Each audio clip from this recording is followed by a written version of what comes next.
CRF250F, an immaculate trail bike, and a KX250X, an amazing off-road race bike. So, when would you probably need one or the other, or do you need one or the other? Depending on your ride style, we're going to cover a few of those things today. Now, before I jump into this, I appreciate you guys as always. Please do be a friend, tell a friend, like, share, and subscribe. I hope everybody had a safe and happy new year. And I know we had a race planned for a week ago now. However, some weather came through in Kentucky. We got all the way down there Friday evening, and they had canceled it after we had got there. Thursday evening we got there. They had canceled it. So my son had to go back up to Maryland, so the postponed date we weren't able to make. So anyway, we went to our lovely Cub Mountain, our home riding spot. So let's go ahead and jump into a few things now. Real quick, just to address when I say off-road race bike, when I say off-road, yes, I get it. There's going to be some Karens that are going to jump in here, so I'm going to explain it. Yeah, they're dirt bikes, they're all off-road. No, I mean more so in the fact of XC racing, cross-country, okay? That type of thing. There's a difference between the KX250 and the KX250X, what I own.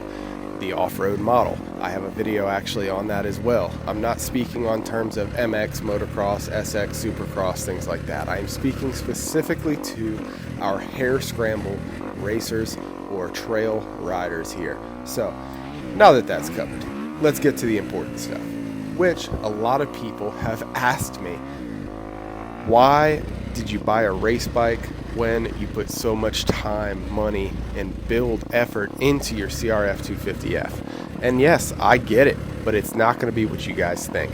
Shout out also to our partners over at ForceCam in Brazil, where these bikes are manufactured. All the links are also in the description for you guys on engine performance for this thing, to include ECUs. Now, I get it. I built this channel based upon the CRF250F. I focused mostly all performance on these bikes, and I get that as well. That is what really started booming a lot of people over to the big bore kits, the ECUs, things like that, and I'm ever so grateful for. But my reasons for getting a race bike, you probably won't really see coming. After being out of the off-road scene for over 15, 16 years, when I started this channel back, I was hobby riding, things like that. I started doing my first race, which was the Msxc that I did with my buddy, and the footage is up here on YouTube as well. That was my first race back from that huge hiatus that I had, and I enjoyed it so much. And we ended up doing, of course, a GNCC with the 250F and things like that. Well, I started racing more so full-time. I did start securing sponsors. I did get back into it. Yes, we did get a podium at the Winter Off-Road National race that they had this past year, and I really wanted to start getting back into it. No, I'm never going to race professionally. I do this stuff just for a hobby, okay? Those days are over, but I wanted to keep so much abuse off of the CRF250F. Number one, because I also had given it to my son for his birthday last year. That was something he always took pride in. He loved that bike, and that was something he deserved. Amazing grades. His riding has just absolutely just been through the roof. And a lot of what you see, even me here riding this KX, he was right behind me on the CRF250F. Even some of the sections later on in the video where I'm just guns a-blazing, he is right on my rear tire. Hurts my heart to know that he will surpass me one day, because I'm getting old as hell. But regardless, I wanted to keep the miles off of the bike, wanted him to enjoy it, something that I had essentially built and this channel was built upon, and it's time to hand it down to him, which I did do. Don't know where this goes.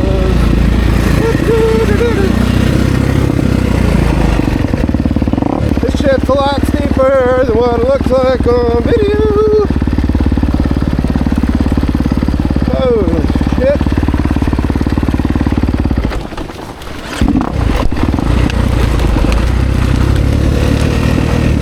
The CRF content is not done.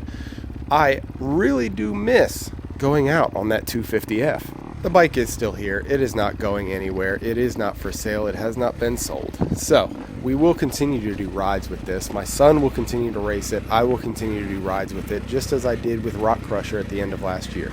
So let's jump more so into the bike aspect and what may be better for you. It's really going to come down to what your riding style is and what you prefer.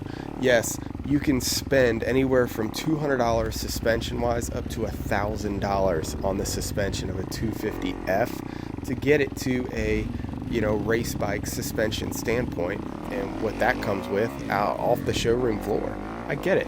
You're also going to spend thousands, plural, on a race bike more than you will that Honda, the CRF.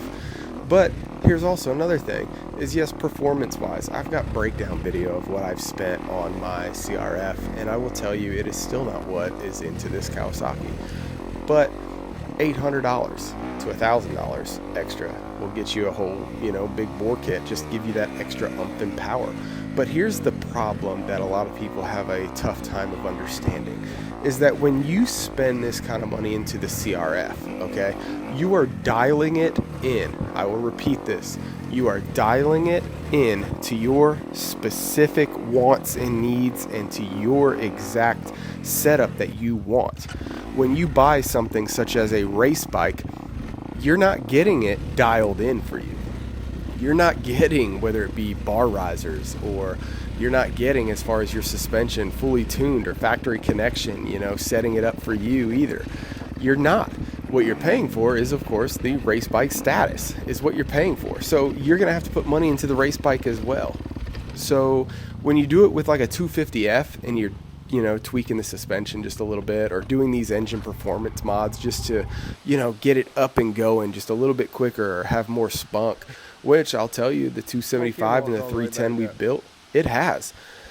You're dialing everything in, though, to you, such as our bar risers, oversized bars, our sprockets, gearing, all that kind of stuff, the tires. Maintenance costs way cheaper as far as this trail bike, the CRF 250F, okay? Now, the Kawasaki, yes, I'm getting ready to actually run through my first set of tires, and I've only owned this thing for not even a year. Have not done, but let's see, I've only done actually one race on the Kawasaki. I can tell you right now, the Cowie, what I said earlier, I'm getting ready to replace the tires on that again, and I'm going with a different tire. The CRF 250F, I've already replaced the front and rear tires, so you're going to do it regardless of the bike.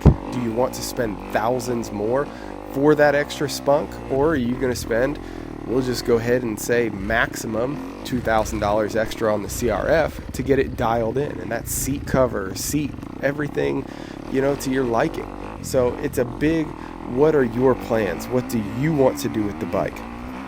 And I know the way I'm talking, it makes it seem like, why in the world did I even get a race bike? Well, I got it for, of course, my racing purposes that I mentioned. But it really comes down to what you guys are wanting and needing. Look, the CRF 250F, you guys are gonna see here in just a section where I flame the bike out. It's more so towards the end, and my buddy with his 310 big bore kit, just second gear, just tractoring right by me, goes straight up it.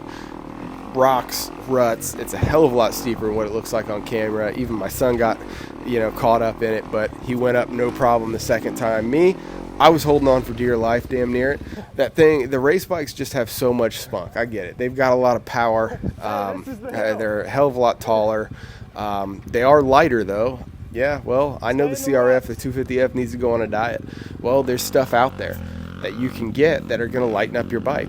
I'll go ahead and say Hyperlight Moto, okay? They've even got a section on their website of their bike builds where I believe Scott there, the owner, he lost over 20-some pounds on his bike that they ended up doing a build on. So, I mean, the parts are out there if you want to lighten it up a little bit. I can say that even my race bike, I didn't do any favors by having my oversized fuel tank.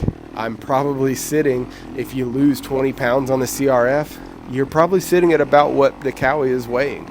So if it's weight, add you some, tugger straps onto it, the front and rear. I've got them on my CRF. Absolutely amazing. That helps a lot with a lot of the weight, raise it up. All that stuff is available to you guys. And as far as the cost, it's not gonna be as drastic as what some of these people are saying out there, where they're saying go buy a race bike instead if you want more power, if you want this. Guys, build your CRF to your likings, to your exact style. Handlebars, foot pegs, risers, stuff like that. Your gearing with your sprockets, protection. I'm telling you, even with a race bike, you're adding protection. You're adding bars, things like that. Okay, and exhaust. Well, if you want one on the race bike, you're gonna get it there too. I mean, stop listening to people try and knock you down on this 250F. I got my Cowie for a reason. I got the CRF for a reason. Now, with all that being said, I hope that has helped clear up a few things of the 250F trail bike, the CRF 250F, and the Kawasaki, just my race bike. Look, I love the hell out of my CRF. I still will choose that 9 out of 10 times on single track even. Single track, tight trails, your actual uphills, hill climbs, things like that. I will choose the CRF 9 out of 10 times over I will that race bike. So the race bike for me, it is something to where I do not have to work as hard for my power. No, you do have to work with a 250 4-stroke, the race bike wise. But the power is there. I don't need to get it. It doesn't take as long to get up in the RPMs very high. The power is just instant with the 250X. Even with the big bore kits, you do have a little bit getting up there, but the sweet spot for mine with my race camshaft in my CRF 250F, my sweet spot is way higher in the RPMs, and that is where it will absolutely excel and thrive. So regardless, that's why the suspension is done on the race bike already, yes, from the factory. You just have to, of course, send it out to say like factory connection or anything like that to dial it in for your weight and all that stuff if you really want it fine-tuned.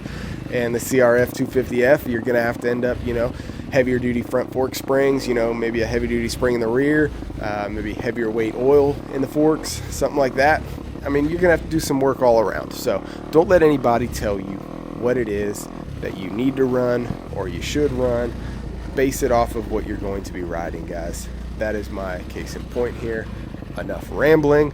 I will let you guys enjoy the last couple minutes of this video. There are a few spots where, yes, we are going to be absolutely blazing up a few areas.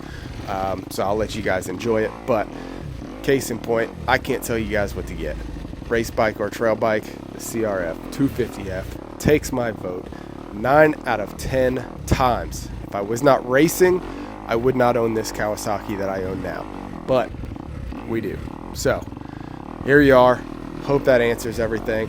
If you guys have any questions at all, please do drop a comment here down below. Please make sure you be a friend, tell a friend, like, share, and subscribe. I've got a couple other videos coming out here, one on gear setup and what we currently run. We also do have an affiliate program here set up as far as with Amazon, where we have the links of some of the gear and stuff that we use. It is going to be pinned here in the comments. I will pin that link. You guys can check it out. None of it is from third-party outsourced individuals. The gear and stuff that we run, like through EVS or what have you, it is all their actual shops. We'll catch y'all here on the next go-round. We'll see you.